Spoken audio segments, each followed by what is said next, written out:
All I had to say when the Super Bowl started was, Alexa, play FMBDZ. Pressure is going down, nigga. Because guess what? This nigga, Pat Mahomes, felt the motherfucking pressure from that nigga Tom Brady, dog. That's what I'm just gonna say to start the show. We got some amazing guests, as you can see. We doing a whole different format this time around. You know what I'm saying? We're gonna spark blunts. I'm J Focuz, aka your baby mama new boyfriend.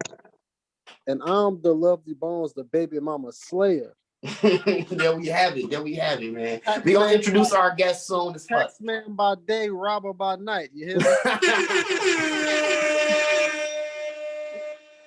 And without no further ado, man, this is the Wake and Bake Podcast. Podcast. Yeah. I was riding the dope with the dope shit. That song always behind me.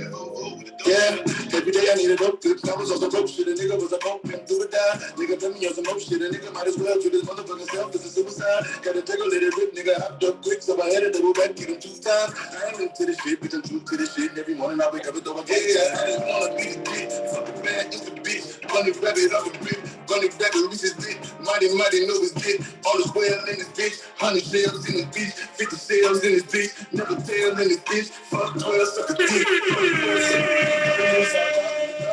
Get the Diego in the with the top off. Cross in the town, take a chain and ring and one side. Wanna be the dick, the bad, bunny off the grip, bunny rabbit reach. Bunny only fuck 12, suck a. Ladies and gentlemen, welcome.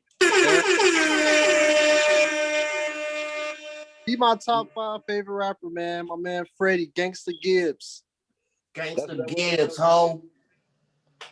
And so, I mean, I guess he just exposed himself. We got 2 great A-Town legends, Romulus legends, Michigan legends in the building. You know what I'm saying? Been doing this shit for quite some time. We got Young Bully. We got Sam in the building. Beats, you know. Raps, you know both of these young men, man. How y'all feeling, man? How y'all doing? Good. Chilling. We can only do one speaker at a time because Zoom. So y'all got to kind of like give each other some space. But yeah, I'm glad to have y'all here. I know my nigga Bones is too. We been doing a lot of work. Y'all got a project that y'all put out not too long ago. What was that joint called? 2 Goats. Now I know we covered that on the podcast. 2 Goats. And we know what was y'all process of working on that project? Go through like a little what like made y'all even do that project. Cause I know y'all been working together for a long time. What made y'all go say, you know what, we might as well finally do one? Oh, you go ahead, bro. You go ahead and speak on that. So look, he did what happened? What did Sam do? Sam did Perp Fiction. He did Perp Fiction. I remember that. Y'all remember Perp Fiction, him and Doogie? Shout out Mm-hmm. Doogie. So when they dropped that, I had felt like that project for both of them as personal favorites of my own, it just put both of them in a different light for me, because I don't know if y'all remember, like Doogie he used to rap how he rap now, but then he had switched his style up. Yeah. Then he came back how he rap now. When he switched his style up, I ain't like it. So that was like the first project I heard from Doogie where he was rapping the way that I like him to rap. I'm not saying that style was bad. I just personally didn't like the style. You know what I'm saying? So, and then Sam, the way he was actually like on there rapping, it wasn't like, at that point, it wasn't what we were used to hearing from Sam in terms of like him having like punches and shit that's gonna make you turn your face up. And Right. But I had felt like niggas be kind of unfair with the reviews of certain artists and shit. So I had felt like Sam is the best at the club shit, the up tempo shit. I feel like he is one of the best with the emotional shit. Like Sam can make you feel how he feel when he rapping sometimes. And so, and then, you know, everybody know I feel like I'm the best rapper. So that's where the 2 Goats came from. You know what I'm saying? I felt like he was the best at that. And I feel like I'm the best at this. And so we was like, you know what I'm saying, let's do the project. and I wanted people to hear Sam rap, like rap, you know. And then, so that's what made me want to do it. That's how we linked up with. That's how it came about. We had already did a project. We did Newtown. We did, but Newtown was more like songs that we had already did, and then we kind of just put them all on one project. It was like a compilation. And then we did It's Nothing Personal, Just Business, Volume 1, and then Two Ghosts. I mean, so your plan the entire time with the project was to try to bring the most from Sam. Was that the main goal? Yeah, I wanted people, all right, so if I'm gonna be honest, I wanted people to feel like he better than everybody except for me. And I feel That's fair. Not to like sound I feel like the narcissistic. only way that no, I feel like the only way that it'll happen is if he was like on the whole project with me. Like Yeah. they'll be able to see the levels between him and them. You know what I'm saying? Because obviously I already think I'm better than everybody. I'm never shy about that. So you know what Yeah, I'm saying? 100%. I feel like it's a level beyond what most people do that Sam do. But I don't think that he get the respect for that necessarily because you don't really look for that from Sam. So like if Sam was on the track snapping, if one of the verses that people like of mine, if Sam rapped it, they wouldn't like it as much. And I don't like that because I feel like he is one of the better rappers. Like when you break it, strip it down, everything else. Line for line, I feel like he's one of the best rappers. But I don't feel like anybody else not anybody, but I don't feel like enough people looking at him like, hey, he might fuck around and get on the song and body you. Right. So Sam, is that how you felt when y'all first talked about it? Like, okay, this is my chance to like really showcase my ability. I'm be honest. No, not really. Because it don't really bother me that people don't look at me the way they might look at Bully or Doogie or you or Bones. Because I'm not a lyrical. I'm not getting on the track for you to hear. Oh, damn, what'd he say? Let me go back and listen to it again. That's not me. Get on there. If it's more, most of the time it's about me. If I'm rapping, it's something I did. It's something I'm doing or my family. So I could really care less of what people say as far as, oh yeah, Sam can't hang with the nigga with the bars or do this. I can out rap a lot of niggas. Okay, so I mean, let's get the elephant out of the room because I was the one. Well, at least I felt like I was the one on the pod here to say that I felt like it was the Bully show and you didn't hold up your end. I did say that, and I kind of want to give an explanation as to why. We've been kind of trying to put this together for a few weeks now. We finally didn't cut y'all fellas for a little bit of time, so I'm glad we got a chance to talk. When I said, I wasn't talking about y'all because y'all hadn't did the pod yet. 100%. Y'all hadn't said that yet. You know, 100%. Going into the project. This is how I was exactly. And so we have reviewed it. I'm glad you put that narrative into it. But yeah, so after the project had already come out, we had reviewed it. And I felt like Sam maybe didn't hold up. And it's not because I was looking for certain things. Like, you know, me and Bones last episode 31, we were talking about our sleeper picks for the year. And I decided to go with Don Toliver.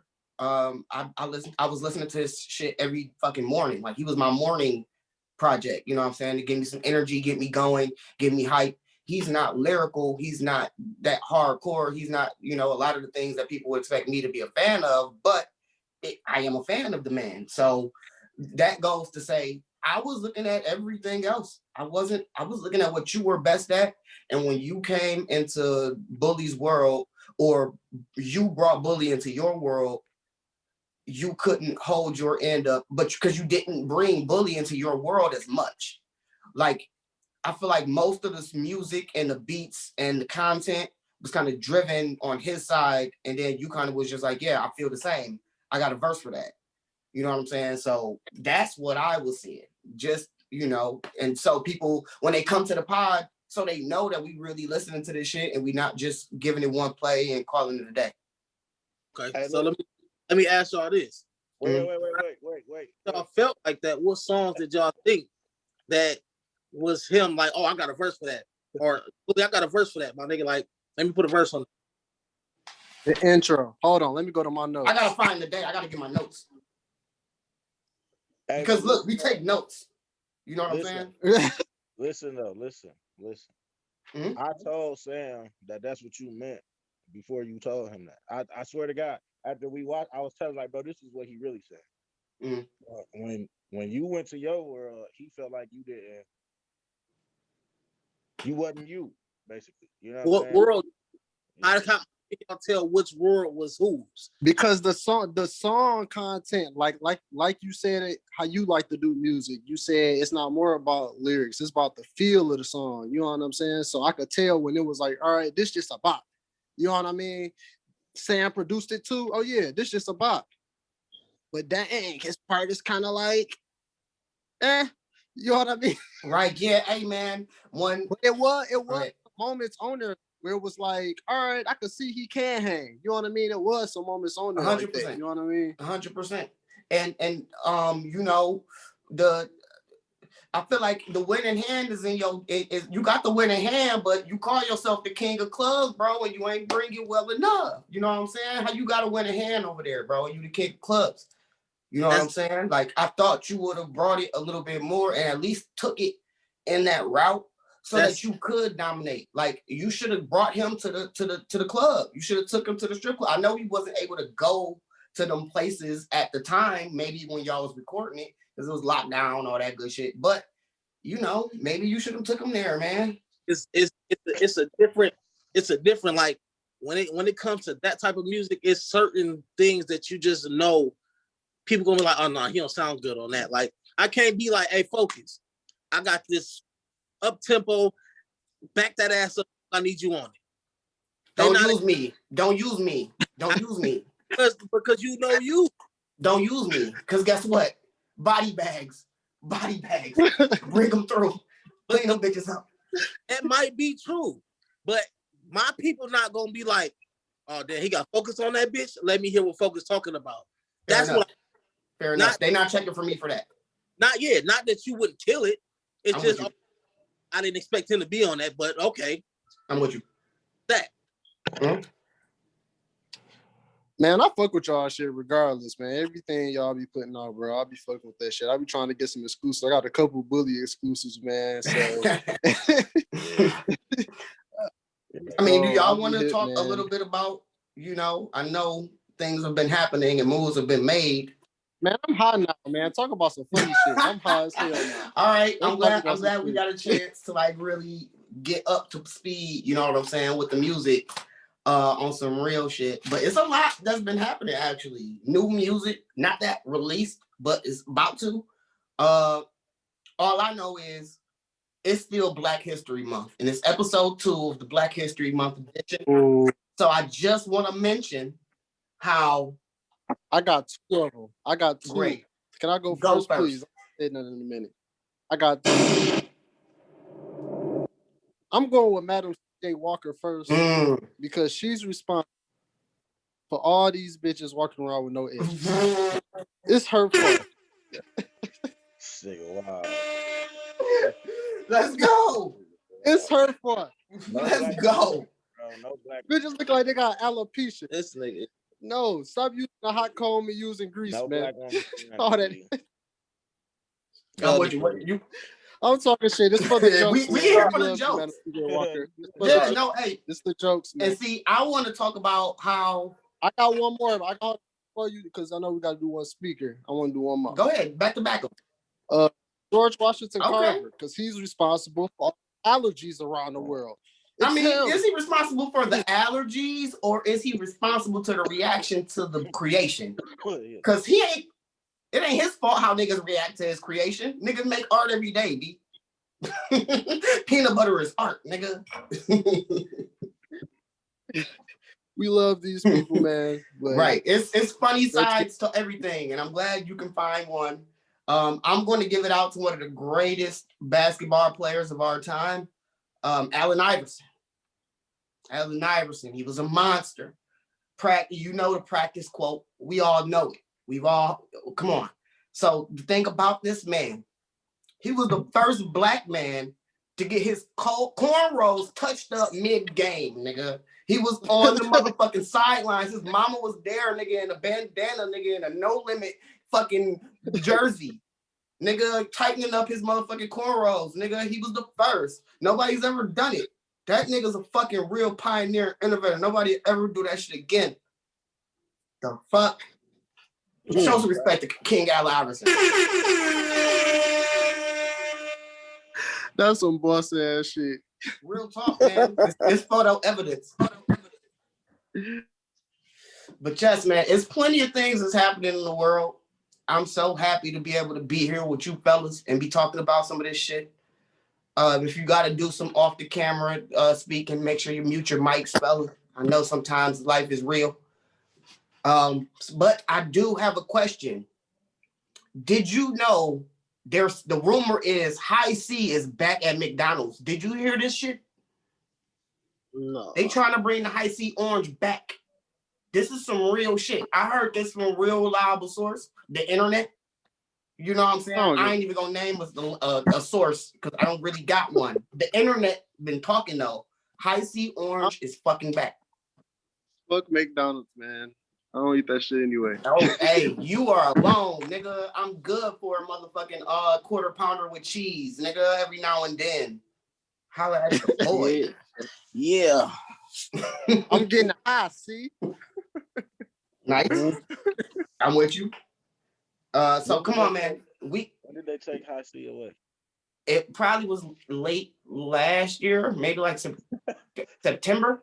And the fans bullied McDonald's. It's like Sonic. It's like Sonic the Hedgehog, the movie, all over again. Like the fans got together and bullied the company enough so that they made a change. That shit is rare. Like it's only been happening these days with the internet. Like niggas are really been getting together and been making differences. You know what I'm saying? I think that's the main story here. You know what I'm saying? Reddit, Wall Street betters, you know what I'm saying? Got together, got Dogecoin popping. If you in the Dogecoin market, nigga, you already know what's up. That shit was worth less than pennies not too long ago. And it's almost worth $1 now. You know what I'm saying? And that's just off of the strength of niggas getting together on the internet and collaborating, if you will. So what y'all got to say about that? I don't know. I'm getting a high C. Hey, they legit, the fans legit went to the movie theaters. I mean, to Sony. I think Sony made it to Sonic and said, "Yo, Sonic looks weird as fuck, nigga. Where's his fucking eyeball? Yeah. Put his fucking eyeball in." Them niggas went back and put his fucking eyeball in, nigga, because the fans bullied them niggas. Yeah, that shit was dope too. That movie was dope. Fuck. It was off the chain, funny as hell. Yeah. I was ready for it. You know what I'm saying? So shout out to all of the companies that listen to the fans. We know what the fuck we talking about. Yeah. If you just listen to us. Huh? Black people started that shit. And they made 50. What you mean? They made 50 change the power intro. Oh. Was that first? Did that come after Sonic though? Yeah, because they changed the power intro like season 5. That was like 2 years ago. They made them. You might be right. You might be fucking right, dog. God damn. Jay-Z was the best president. Jay-Z was the best president. I'm telling you. Fuck all that. Jay-Z was great. Speaking of Jay-Z, it's new Jay-Z music coming out. Did you know that? It's with Nipsey. It's called What It Feel Like. It's the single from Judas and the Black Messiah movie soundtrack. Well, it'll feel. What you think? What y'all think? And Black Thought and Rhapsody are also. It'll feel better on that song? if Nipsey was alive. Yeah.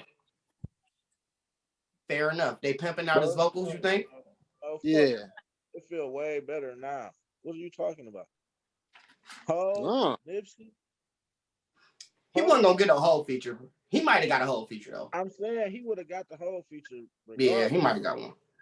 How legendary is that shit now though? How legendary is that shit now? Because I ain't gonna lie to you, Nipsey was super slept on musically before he passed away. I ain't even fuck with his music. 100% fucking slept on.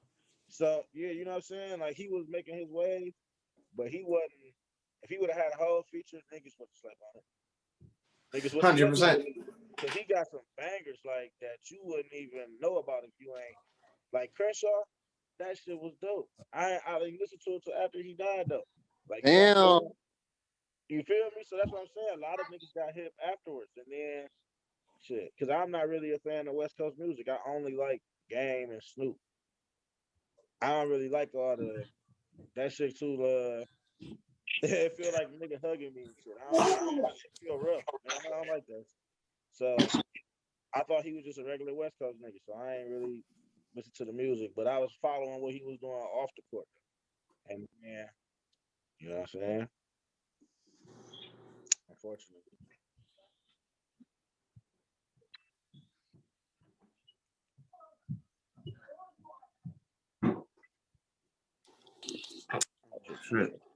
Okay. Most certainly. But that's what's the cool shit. And come to find out, it's some kind of wild ass rumor that Lauren London is preggo. And so this is just on the tail end of all of the shit that's actually already happening. So it's kind of wild, man. I'm eager to hear music. I want to know what the fuck is popping.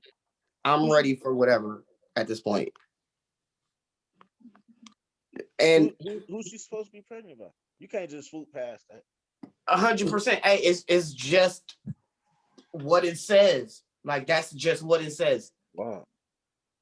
That's just what it says. A source confirmed. LA Sentinel. This is an LA Sentinel article that put that out there. So life goes you know what I'm saying? I don't know what to think. About to say life go on. You do, it do. But that's my thing. I'm eager to see if Nas is on this. Is Nas on this fucking project? Yeah, because they say that Nas her. You know, look, because they say Nas always step on the Jay-Z release or vice versa. Man. Just like they say the Weeknd step on Party Next Door releases. Do y'all know about that, Bully, Sam? Yeah. Not at all. Not at all. So if you look at the track record of the releases of Party Next Door, the Weeknd always drops something the same day, like whether it's a song or like a preview to something new. But whenever Party Next Door comes out, he drops. You can look it up. It's facts. Party Next Door just put Colors. It's a 2-part mixtape that on streaming as a 1-part. So it's like his favorite 4 from each project. It was EPs. And lo and behold, this nigga, the Weeknd, put out the highlights. It's called the highlights. It's not even the greatest hits. It's the highlights. So it's a real life thing that's been going on for years. If you're not a real music head, if you don't like the Party Next Door, you probably don't notice this happens. But it's all reactionary on the Weeknd. Yeah, that's wild. Yeah, yes, that's a real life thing. And according to the lore, Jay-Z and Nas do that with each other as well. Whether it's a song or a full project, they drop on the same day, no matter what. Yeah. Pay attention now. You know, what was Nas' last project? And then Hov and them dropped the Carters, something like that. Yeah, it was the EP with Kanye. No, when they dropped the EP with Kanye, it was the Lion King. Lion King came out. He just dropped last year, though. Oh, wait, with Beyonce. Yeah. He dropped last year with Beyonce. So. No, he didn't. He has a song with Beyonce on her album. What you mean? Last year? That was 2020, right? Yeah. 2020, the Carters. I'm talking about her last project. I can't remember what her last joint was. All right, yeah, you're right. That Lion King was like that. Right, yeah. I could have swore that happened last year. So, I don't know. Is it real? Is it fake? I don't know. Y'all tell me. Like, comment, subscribe. Let us know what the fuck happened, because I don't fucking know. So I because me and somebody be talking about this all the time. And I did want to ask this. So it's artists that like we are is popular and stuff like that, like Megan Thee Stallion. Megan Thee Stallion has been like it's been like a while now since we can say she's just a girl with potential. Right. It's like about time to be that star we thought she was. Right. You know what I'm saying? Right. But it doesn't seem like she actually made that jump. You know what I'm saying? So I started going through artists like who was big but didn't necessarily take that jump. So y'all give me some people who's like, you know what I mean, didn't necessarily take that jump that we thought. Except Chance the Rapper. Please don't name him. I'm trying to talk about him. I mean, just to go back old school, I can go back to Lauryn Hill. She was the originator of not making the fucking jump. Like, you had the following and the fan base who wanted something and they couldn't get it because X, Y, and fucking Z, whatever the fuck she told us. You know what I'm saying? So that's one person I immediately think about when I think about that shit. What y'all think? I got two. I say Wale and Meek Mill.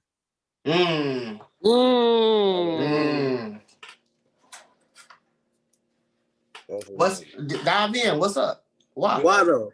I felt like coming off of I think it was Dream Chasers 2. I thought Meek was finna just go. You know what I'm saying? And then, you know, everybody know Wale, he had like two of the biggest records, like back to back. And you like, damn, he finna be in the conversation at least, you know what I'm saying?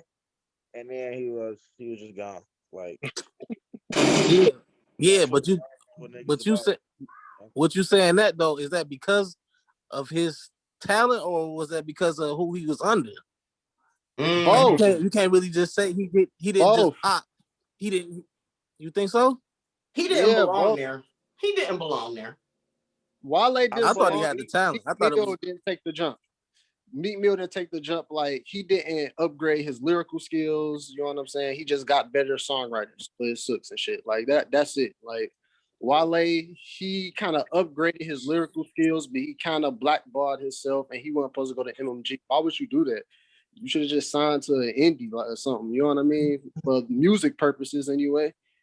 No, yeah, one album. Like, once the ambition was over, he should have left. But I guess, you know, that just wasn't how it was laying for him. So I agree. I think they are both, I agree. They're both self-saboteurs. Well, Meek Mill for his career and the niggas who fucking he had around him. Because holy shit. Like, how do you sign niggas and then they all get like majority of your fucking label dies just one after the fucking next is wow. So like there was like a version of saboteur going around Meek Mill the entire career. It seemed like maybe something was happening with him on a street level where he just couldn't get it right. Because obviously, I don't know. It was something with both of them artists where they just kind of sabotage themselves. So I can agree. Sam, what you got? I ain't really got nobody. I don't really listen to industry rappers, though. I ain't gonna lie. Besides, you know, the Waynes. He said I would have said Chance because I kind of like his music, but you know, we ain't gonna. I mean, hey, we a local pod, bro. You could say Blade Icewood. I got two. I'm gonna go with the industry and underground. I'm going with A Boogie with the hoodie. Because he was fire and it just wasn't after a while. You know what I mean? And then I'm going with Doogie. Who? Because what's the one he did Perk Fiction with? Like like high school, you know what I mean? And when he did switch his style, it was like, oh nah, I'm straight. You know what I'm saying? But he's using his own shit and really coming with the shit. It's like, oh, you switch your style, nah, I'm straight. So yeah, them my two, man. Hey man, so because that's little bro. So what when y'all say style, what style y'all talk about that he switched it to? Y'all don't like the new one, the new style, or the old style? The new style. What's the new style? Like he's trying to be more modern. Okay. You know what I'm saying? All right. Yeah, He modernizing was those. always a nigga trying Yeah. to do different than everybody else. You know what I'm saying? All right, I got you. It's rough. It's rough trying to make that transition. Like, what was it like for y'all, like as artists, just trying to make that transition to where it was kind of like, all right, we know what was hot when we were, you know, coming up, but now it's a different sound. Like, what was it like for y'all trying to transition? Because I know I'm still like in the process of putting out a full, letting y'all know kind of I can accumulate with the time. So what was it like for y'all? Because I know y'all kind of did a lot of that on Two Go. For me, it wasn't. I mean, it's hard for me because I still ain't really transitioned. I still, if I had to choose, it would only be club music. Right. But only certain people gonna feel that or like that type of music. So I can't just continue to make that every song. And then people, you know, it just after a while it get exhausted. Okay, nigga, what else do you got? You know, what else can you talk about, nigga? Like, so I don't know. It ain't hard, but that ain't my, you know. I mean, but that's the thing. Like when me and Bones actually collaborate to help another artist write music, because we got a songwriting group where we help other artists write a bunch of their music, and when we come together, when we think about a single, it's just Heartbreak at the Party is always does best, and so it's a way to like get wild and kind of like blend what's like the current, like everybody likes the fast-paced party shit, but they also like it slow down. Good music is good music, and bullshit is gonna fade regardless. You know what I'm saying? But what I'm trying to say is it's different ways to approach the party scene. You know what I'm saying? Like, you don't always have to have it one style. It's different ways to do it. And I think the new kids, a lot of these newer guys, they're figuring that out. Like, they master that shit. Like, we literally partied to this nigga Little Uzi talking about how his friends got murdered. And we had a blast, nigga. I was popping bottles and shit, nigga. It was a what? So I was popping bottles to him talking about his despair. And so I think it's a lane, and there's different ways and options to talk about the club shit. I don't know. And to make people party, you know what I'm saying? You don't have to make them party by talking about the club. I think it's different ways to approach it. I don't know. Bully, what you got? Hey, I came in when I started rapping. I think I've been rapping the same way ever since. I think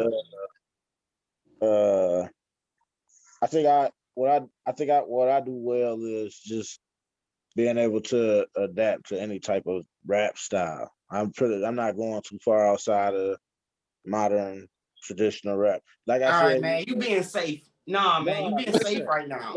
That's a safe answer. Because you changed. That means you changed. Wait, listen. Let me tell you. Now that's what I'm saying. It's a rap style though. It's a different style of rapping. It's not like I don't be well. And you know, Wayne was one of my favorites. I came in with the Wayne auto-tune shit, but that don't work all the time with rapping. And so you change the tempo, the style. The style changes, of course. Mm-hmm.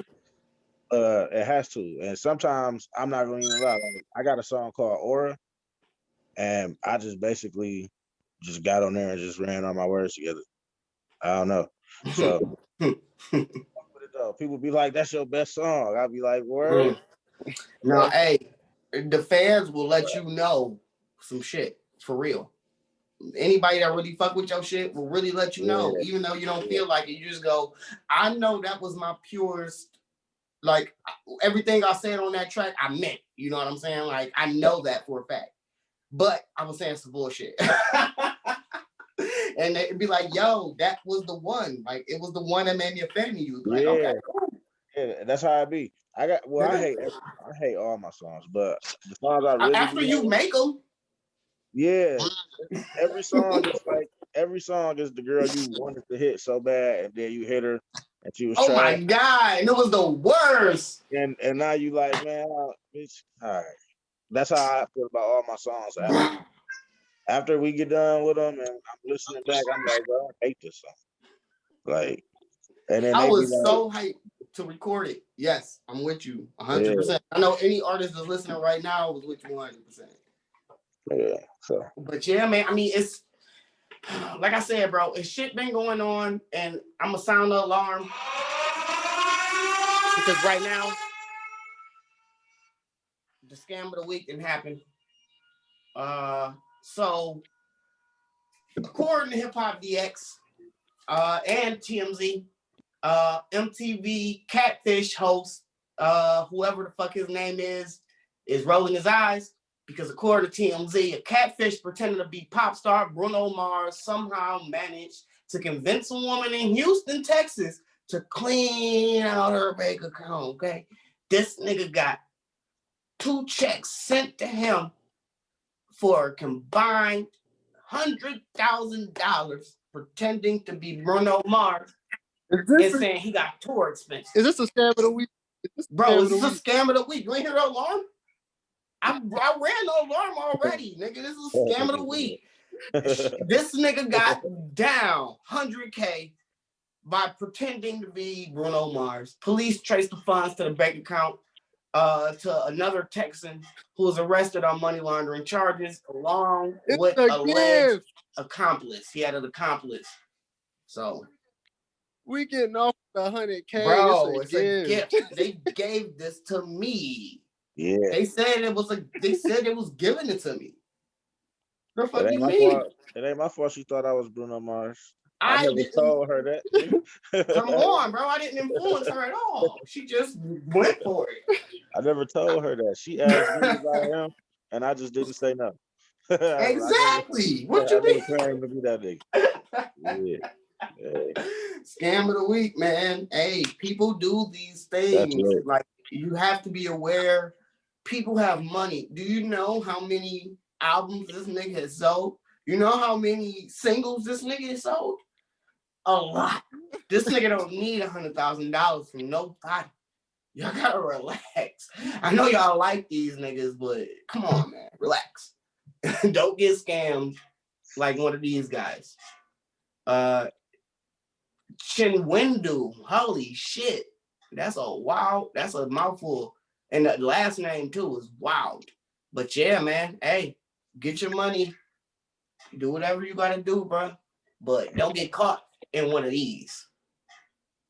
Don't be the nigga to get caught. I wanted to talk about, speaking of dog and hoes, because that hoe just got dogged. DMX.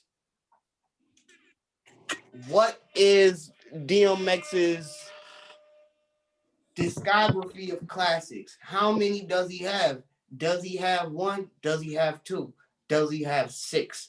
I don't know, man. This is what we here to try to break down. If y'all have another screen that y'all can pull up like DMX's discography on, that would be great, but it don't matter because I'm gonna break it all down. Right now. I'm just used to having everybody around to see the screen. We had one person on that was from Africa. Where is Doug from, Bones? Was he from Zambia or something like that? Who? I don't know, man. That nigga, man. He said, fuck that nigga.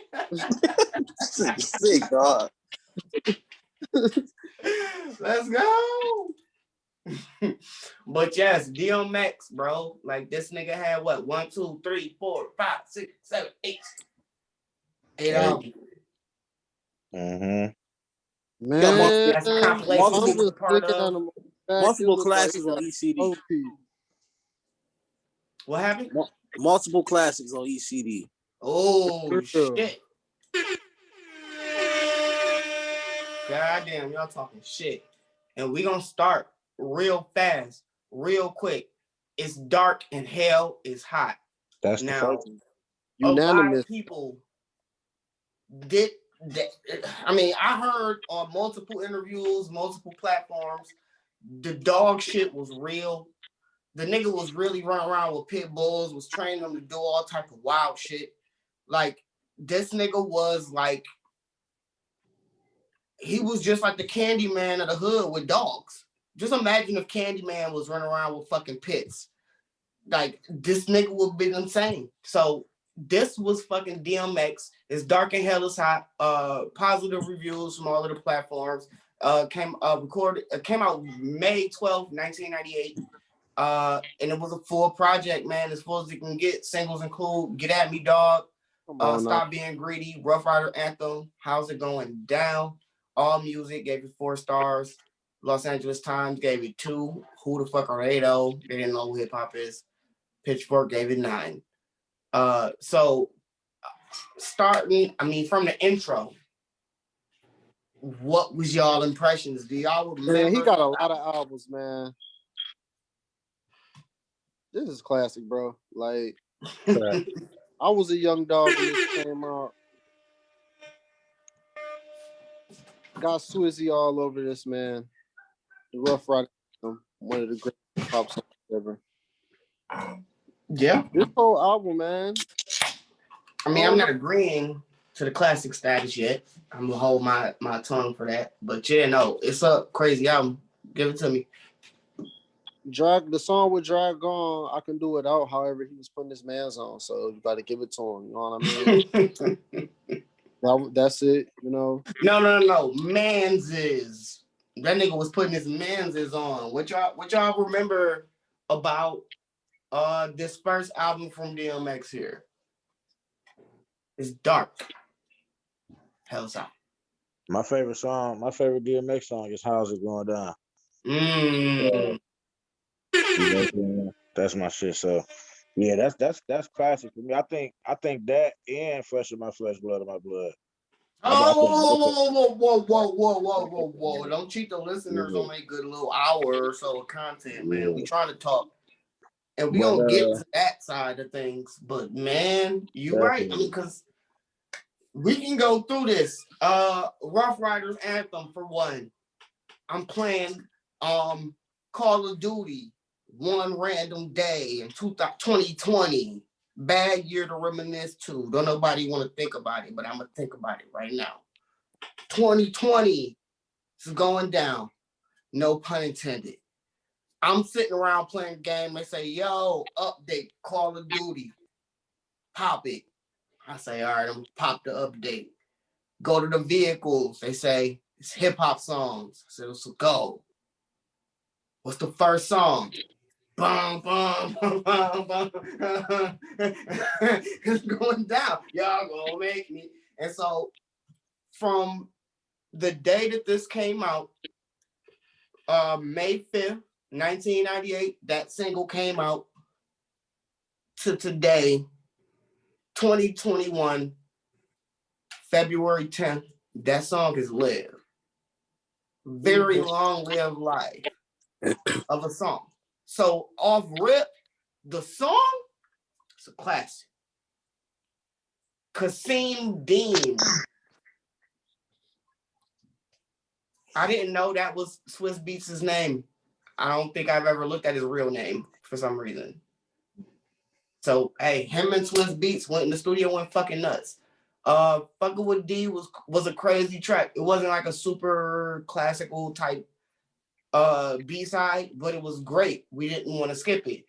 The Storm was a weird hook that we had. It was X, so it was cool.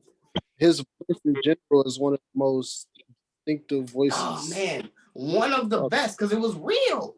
Like nobody believed it until we all believed it. Like nobody thought that was his real fucking voice, dog. Look Through My Eyes, Get At Me, Dog, of course. They was trying to make Sheek Louch that guy, but you know. Yeah, Sheek Louch had bars. But the most forgettable out of the three in the group. You gotta have equal level bars. It's obvious. It's obvious. Kiss is obviously. No, him and Styles were neck and neck. Niggas don't like to look at it that way, but I think so. What y'all think? Do y'all think Jadakiss was that better than Styles P? I think Styles P the best one. What? Period.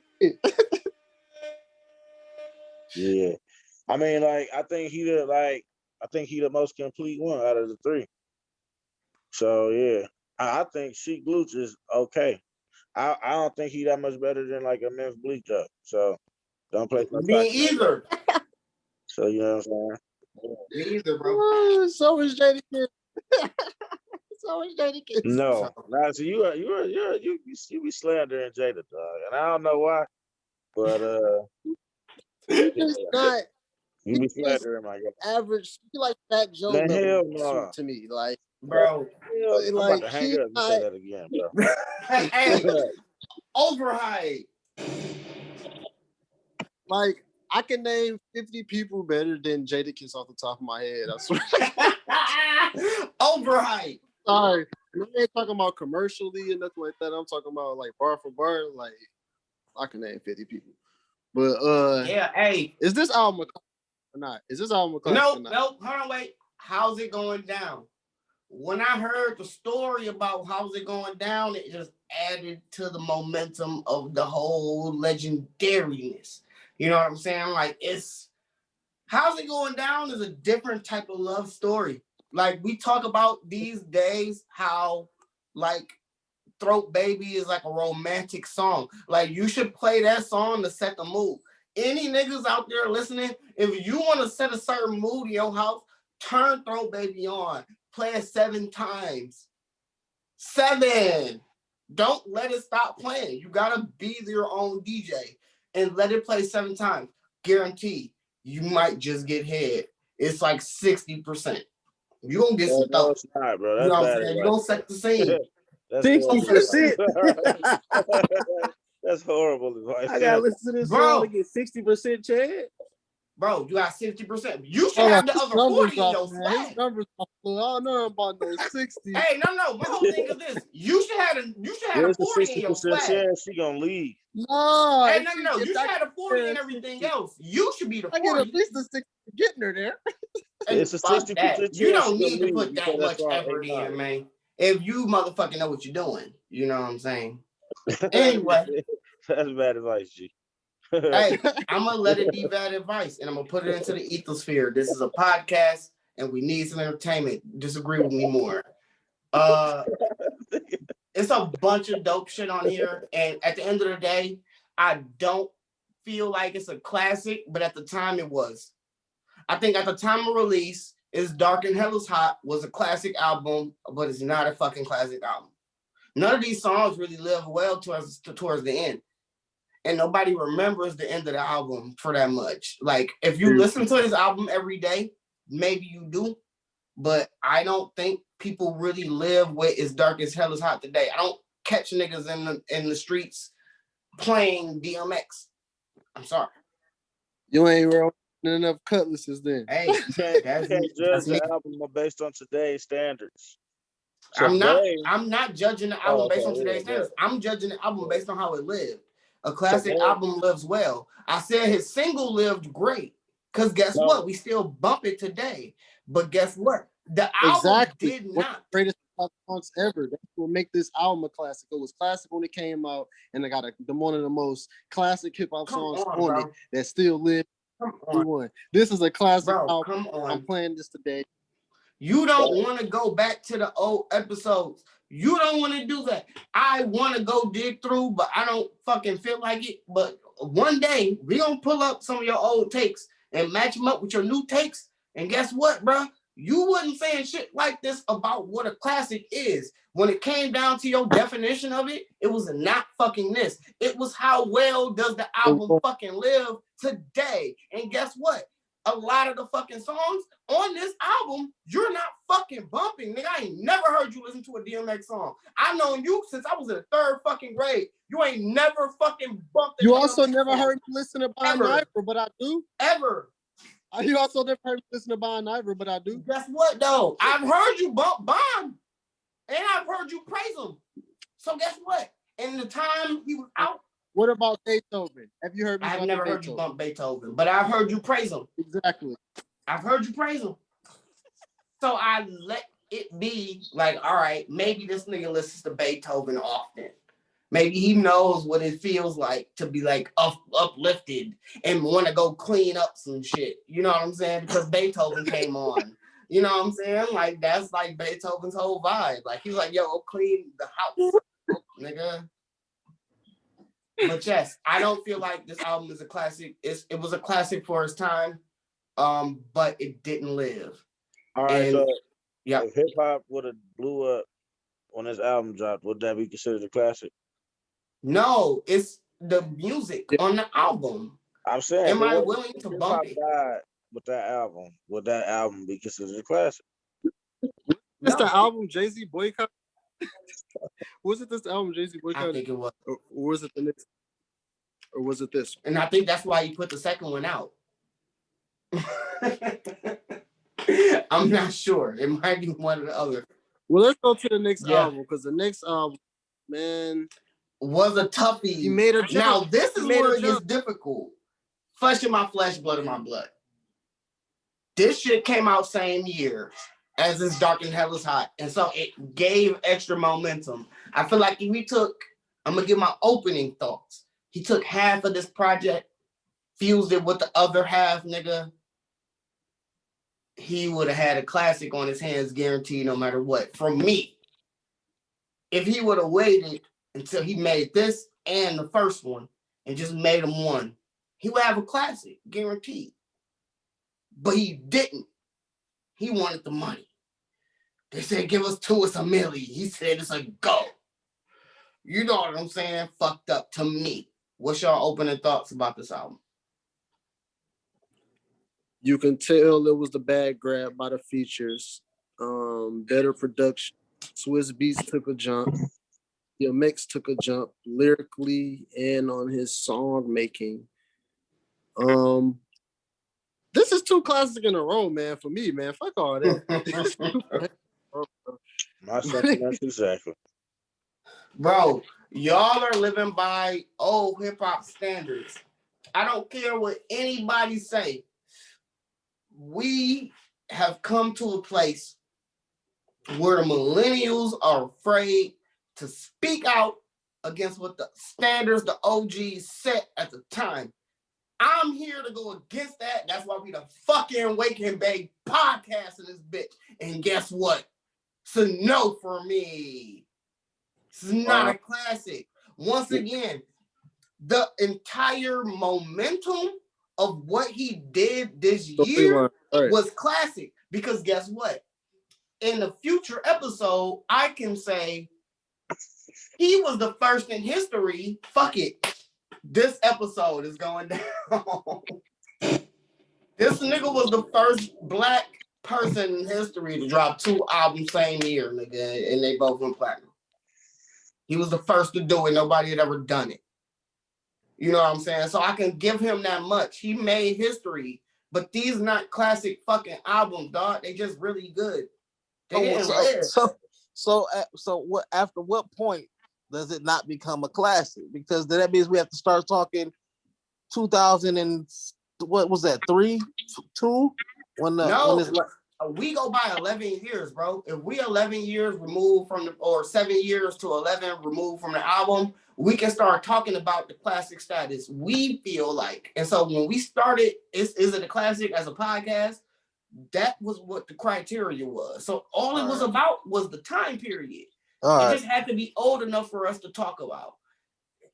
We talking about his whole discography here, and what I'm saying is, in retrospect, this shit's not a fucking classic album. Can you rap one lyric? Rap a lyric. Go! One of y'all right now. Dog, the fuck is you mean? Nobody. Get at me, dog. Nothing. I got nothing. What do you mean? What do you mean it's classic? What you mean? I just did the dog growl. Nigga, that's nothing. Nothing. You said give you something. I gave None of you niggas gave me nothing. Guaranteed. This is not a fucking classic to none of us here. Y'all all perks. And I called y'all on camera. All of you niggas. I'm making this a major clip. You couldn't give me one fucking line from this fucking album, you fucking frauds. That yes, I could. Yeah. Yes, I could. Yeah. Yes, I could.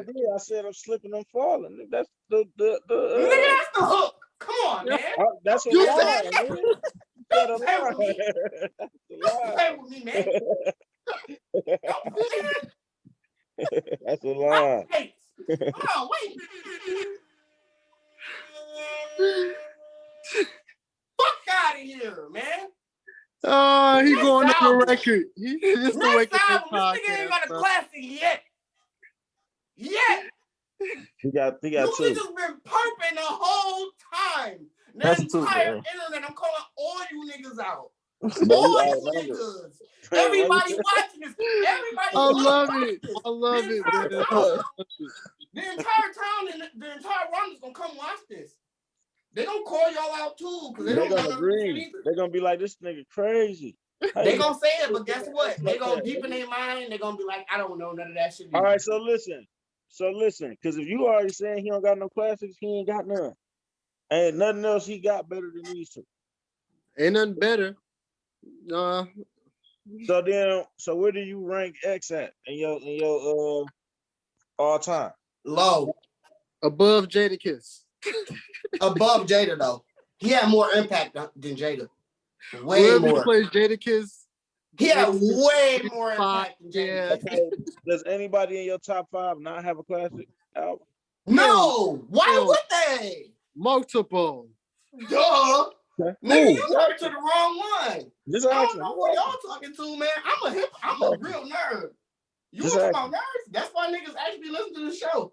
Because we are the fucking nerds and shit. What y'all got? Multiple Y'all classic. niggas don't like the Kingdom Come album. I heard one of y'all I like say the Kingdom Come. I don't know what he said. I like he Kingdom don't Come. like it either. He don't like it either. He don't like it. I like it. You like it? Hey, get me out of that one. It wasn't all that. Okay. Yeah, it was cool. Wasn't his greatest project. Yeah, But it wasn't was all better that. than Volume 1. I mean, better than Volume. Yeah, it was better than Volume Volume 1. 1 and 2. Fuck it. And Volume Blueprint 1 2. either. Volume And 1. Let's Blueprint go. 2. And Blueprint 3. And Magna Carta Holy Grail. It's better than all of them. Volume I 1 think Kingdom Come was good. maybe was. No, I like Volume 2. I think, Volume 2, I like Volume 2. But I think Kingdom Come better than Volume 2 though. But like even Nas, Or just as good. Nas got like 3 classics, 2. Nas got 2 and maybe 1. No. He got maybe 1. He got Illmatic and No, he got 1 for sure. He got Illmatic and as it was written. Yeah, in my opinion. And Stillmatic and Nigger. No, I don't count. Stillmatic got carried by Ether. That's not. I don't count that. Fuck that. He got carried by Ether, and he I got lost that battle. back. And he lost that battle too. So, That yeah. was the first pop album I ever heard and changed my whole perspective on life. He's not bad. But yeah, though. All right, hey, look, fellas, bro, look, the lady stopped listening already, so we gotta talk about something that's gonna bring them back. You know what I'm saying? So this is what I got, okay? Now, the word is out that Rihanna's Fenty fashion is to halt operations despite a recent Megan Thee Stallion and Flo Milli campaign. What the fuck? If you got Meg rocking your shit and it's lingerie or anything sportswear based, she could be the what's the new name for the shit that the Ivy Park shit. They calling it like athleisure. If the shit is athleisure and Megan Thee Stallion is wearing it, it's gonna sell the fuck out. Guaranteed. Man, I'm tired of hearing me personally, because I appreciate women and black women doing the damn thing with Rihanna doing in the fashion, her fashion line and shit. But where's the album? Give me the album. Give me the Rihanna album, man. Fuck all that, man. I need to I've been waiting for like 6 years or some bullshit like that. Yeah, I ain't gonna lie. trust I'm me. tired of talking about Megan, man. I'm tired of it. I just like talking about Rihanna because Rihanna and Fenty, I like seeing the Fenty ads. The Fenty ads are lit. Just her posting on fucking social media is a great day. As long as she keeps posting, you can wait. We can wait. We can wait on greatness because it's gonna be a classic. Because one day we can sit around and talk. You know, we can bring y'all fellas back. I thought you said it was done though. You would think, man, but you know, maybe it's a rollout plan. Nobody wanted to drop in 2020. That was just a fact of the matter. So who's to say she's not going to drop in the summertime? So I'm excited. I just want to see what's popping. Sam, you got some kind of thoughts? I'm listening. This shit kind of new to me as far as Rihanna and the Megan shit. So I'm listening. Right. Yeah. No. I mean, that's just the story of right now. I don't know what the fuck would stop her gigantic brand from releasing anything. But I'm guessing that more news is to come just based on what's happening here with Savage X Fenty. I've seen some bitches model the shit in person. They were about 180 modeling the good BBW side of the brand they just put out. You know what I'm saying? I was with the shits, you know what I'm saying? And I've seen some women wear fucking Savage Fenty, and the shit is good. For women of all sizes, if you don't got they haven't paid us a dime, they should. But if you don't got no Savage Fenty for your woman, send her some. I promise to God, she will motherfucking do all type of shit. But we also have a little bit more going on because I'm really excited to hear some of the new music. Who are some of the artists these days that y'all kind of have a target on releasing like a full album this year? Who are some of the people that you just like, if they release this year, it's a go? Give me the Drake album. Give me the Drake album. I mean, we all know Drake. That's a gimme. And Ho, you know him too. Nobody, I don't care about that. Damn, nobody? Yeah, nobody. Damn. I mean, I listen to it as it come, like, you know, it'll come to the phone, title, and then, you know, I check it out. But I like Lil Baby. That's really it though, for real. I'm straight. I'm gonna keep saying the same thing I've been saying. I just wait for somebody to put out the pandemic anthem. Who got it? I don't care who it is. Just give me the pandemic album. We need something that's soundtrack for what 2020 was. We haven't gotten it from nobody. The thing just been kind of mid. So, Brent Fayez, do you have it? Do you have it, Brent Fayez? I think he don't have it. I think Lil Baby gonna have it. You think Lil Baby gonna give us the 2020 anthem? He had already spoke on the situation slightly. I mean, on his latest single. Yeah, but that's what I mean. That's gonna be that's probably gonna be the highlight of the album, that song. But I think he's gonna be the one to do it. Okay. Hey man, fuck that song. Damn, why you say that? Whatever, bro. He was doing a lot of cooning, you know. Don't get me started on that. Y'all know it's bigger than black and white. Like, no, it's not. Yeah. White people kill black people. It's not bigger than that. Yeah, that's what it is. Yikes. It's a whole thing. Fuck all that. I don't. Them niggas. Talk about it. You know. So. Yeah, you know, I'm black first, man. Look, you get it popping with the facts and everything. I don't like that. I think rappers should just be rappers, bro. Like, stop doing that, trying to make $1. You know what I'm saying? T Grizzly did it a couple years ago. Like, stop doing that. That shit whack. Fuck. Basically, I feel like they be helping them whitewash history because it be accurate, and you got such a big platform that kids gonna hear it, and then they gonna feel like, nigga, they got fucking textbooks that say that slaves were indentured servants, like they was getting paid to do that, or they was getting some type of relief from that. Like, bro, stop. I mean, come on now. Hey, hold on. So now, technically, I'm gonna go ahead and stop you there. because I do know for facts, once a lot of the slaves got released, the house niggas continue to be house niggas. No, and they said whatever it takes to survive, I'm gonna stay here and I'm gonna live with them. So they agreed to indenture servitude. That was a real thing. So you can't say that and make an argument. You can't minimize the whole situation down to that. I get it. Okay, and then on the other side of that, but you can't say it's not a true thing, though. No, I'm saying no, but we'll say that, and then but on the exact other side of the door, it's a whole bunch of people that don't got nowhere to go, standing in the streets, getting killed by white people. So then when they come all the way back around, like, nigga, it's not bigger than black and white. It's been black and white for 400 years, or plus years, whatever. That's real as it gets, though. I won't hold you up there. So that's whack. That's on whack. Oh, but that's why. Okay, hey, that was a hot take. I don't know. Yeah. No, I don't really like celebrity representatives of black people. Oh, because shit. When you break it all down, like, they really just people. Like, you look at it and you go, like, look at how much T.I. supposedly has done for black people, and then look what they're saying about him right now.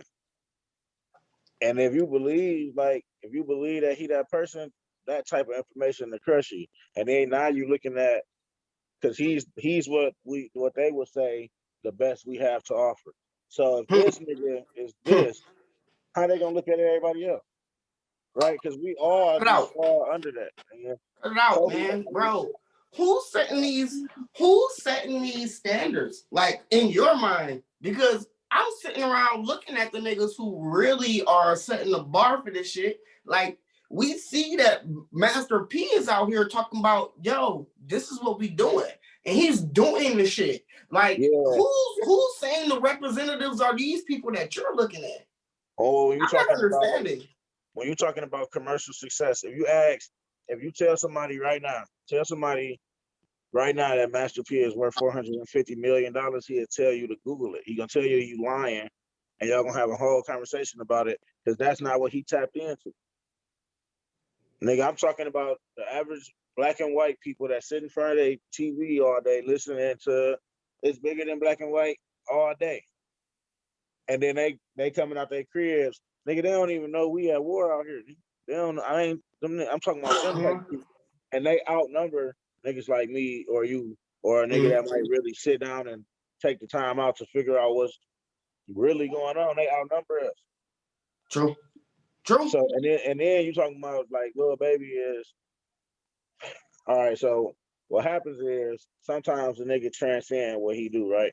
And this is like one of my arguments, because I always say, like, I could make a strong case for Lil Wayne as GOAT over Jay-Z, because although Jay-Z is uber successful, he's super successful with black people.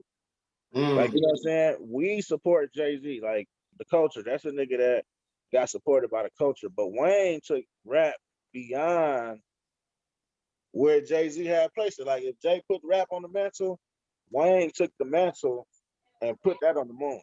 But that's the thing, though. And this is where I get shit fucked up with Bones, because me and him talk about the newer rappers versus the older rappers all the time. And I'm usually in your shoes going, hey, but our artists got a chance to stand on their backs. Right. And they got a chance to make something else. Like when Jay-Z made Annie, like, if there's nothing else I can say, like, it's a lot of artists who I can not give credit to bringing white people to the game. But if I can give any artist to any credit to bringing white people over to us, it's Jay-Z with fucking Hard Knock Life. Like, he literally, not only did he buy the sample clearance, he used it so that other artists can continue to use it to their own free will, no matter what, for the rest of time. Facts. So, which is one of the things that gives him GOAT status. Like, it's a lot of things that these artists can. I ain't taking away. But that's not what it's about. But that's not what it's about. That you could say that, and that's cool. And he had one of the greatest Eminem verses ever. Two of them. Well, actually, they was in versus anyway. Anyways, we know the story, but Mm-hmm. but bro, in comparison to what Wayne has done in terms of commercializing hip hop, I was saying that what I was getting at was I that see it, like going back to the celebrity talking for the culture. Like right, like Jay-Z is cool because we actually pushed him into that position. Like the black people actually support him. A person like Wayne, we want to put him in there. right. He was the nigga who was more musical than Jay-Z. Well, I so mean, but what come happened? on.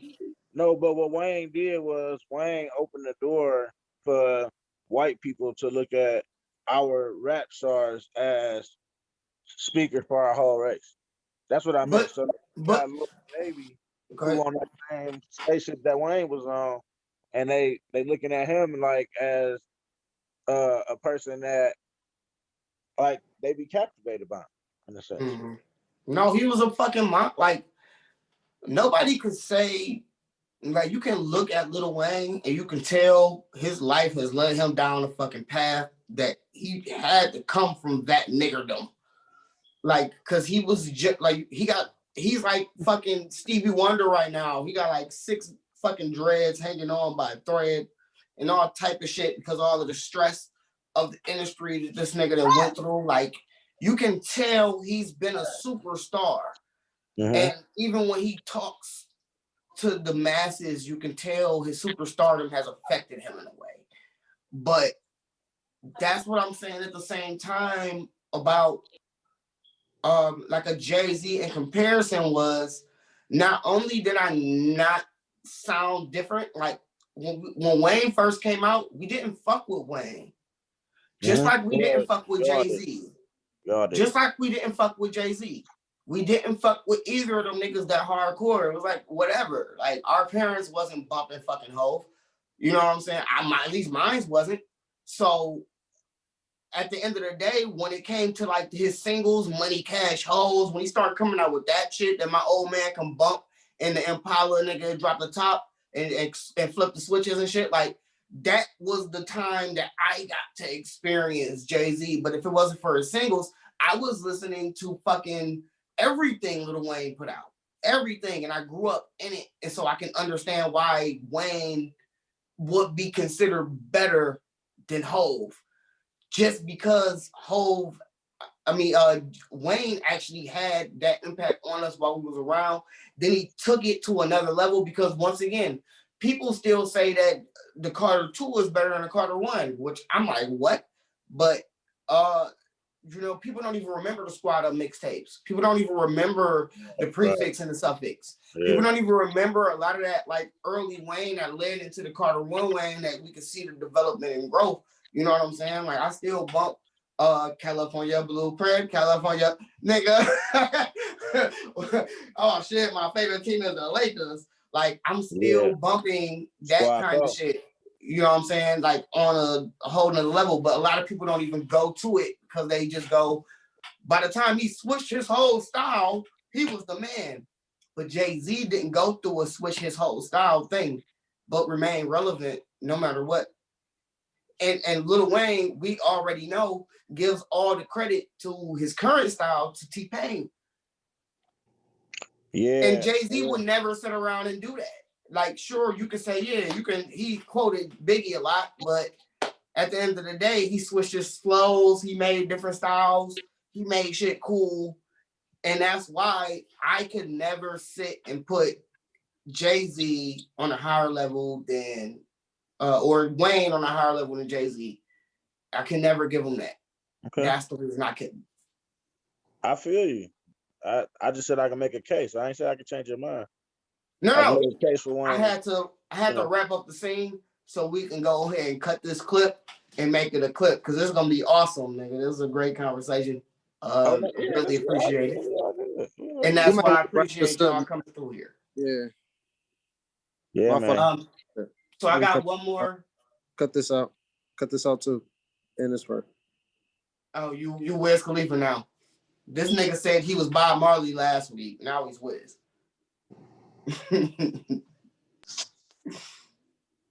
But I got some more news that I think is really important.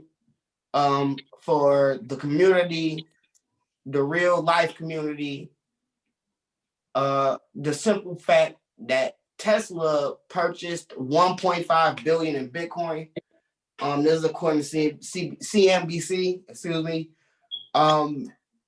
Just like Square, as of recent, Square, which is Cash App, has accumulated a bunch of money in Bitcoin. They've been giving away Bitcoin as kind of like a reason for you to make purchases with Cash App, instead of moving your money to your direct bank or whatever.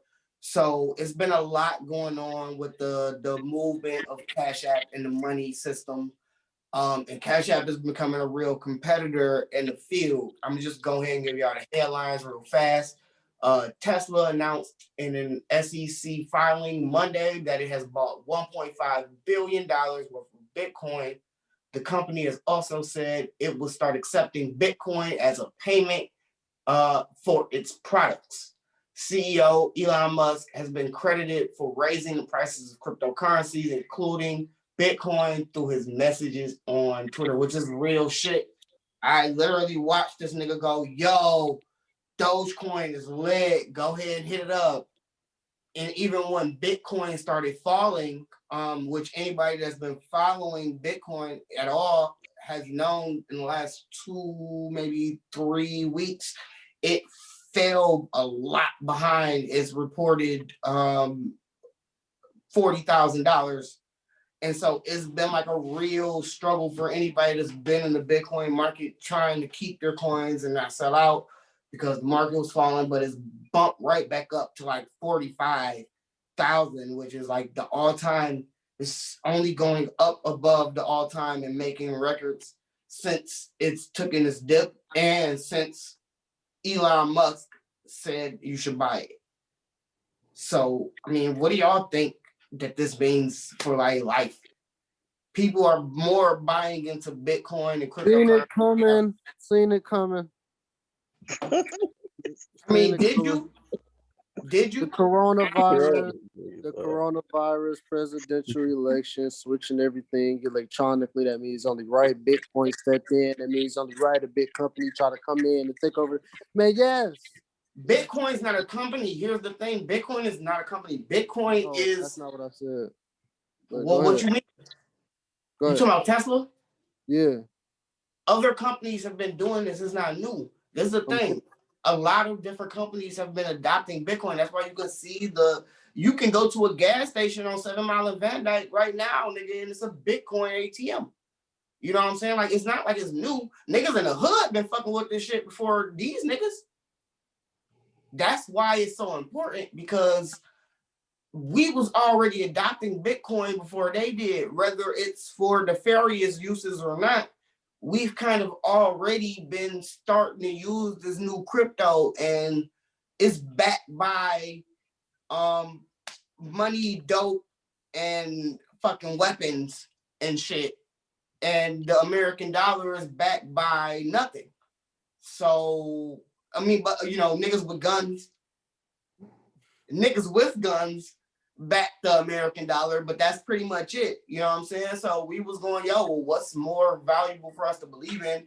And we are going back to that hive mind group mentality that we were talking about way earlier in the fucking pod. Niggas are coming together and saying, we have to fucking figure something out because the government's wilding. We got to do something. It's people in Brazil. It's people in India. It's people in China. It's people all over the fucking globe going, we need to do something else.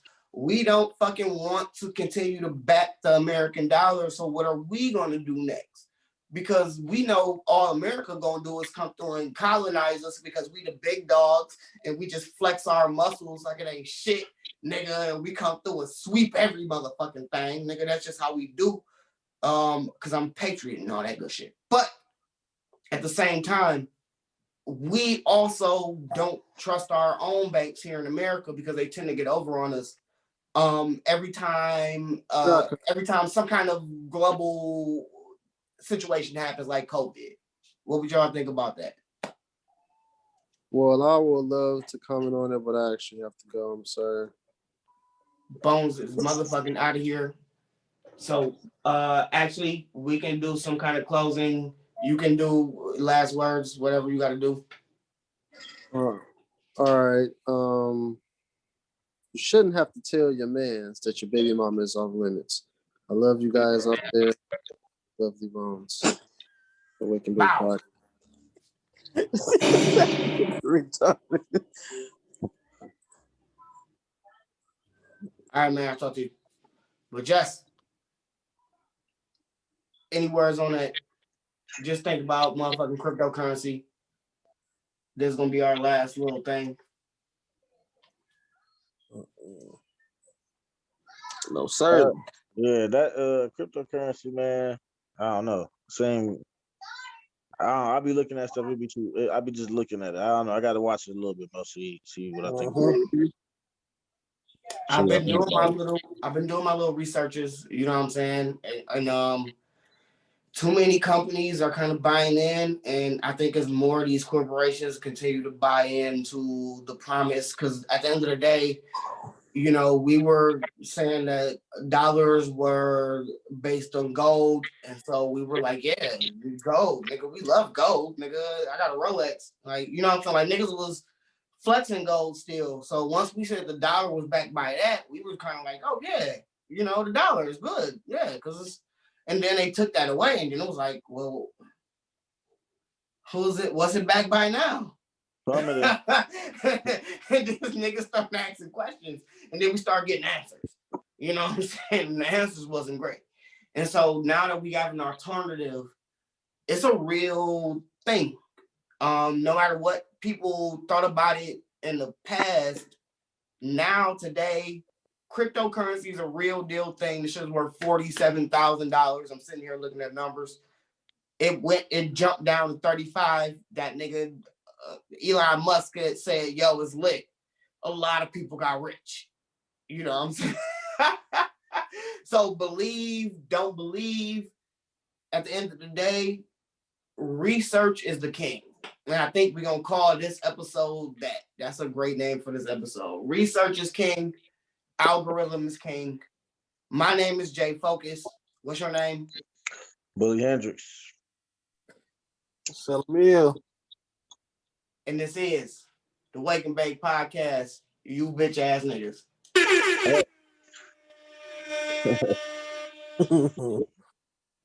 But yes, I appreciate having y'all through. That shit was awesome. Sure.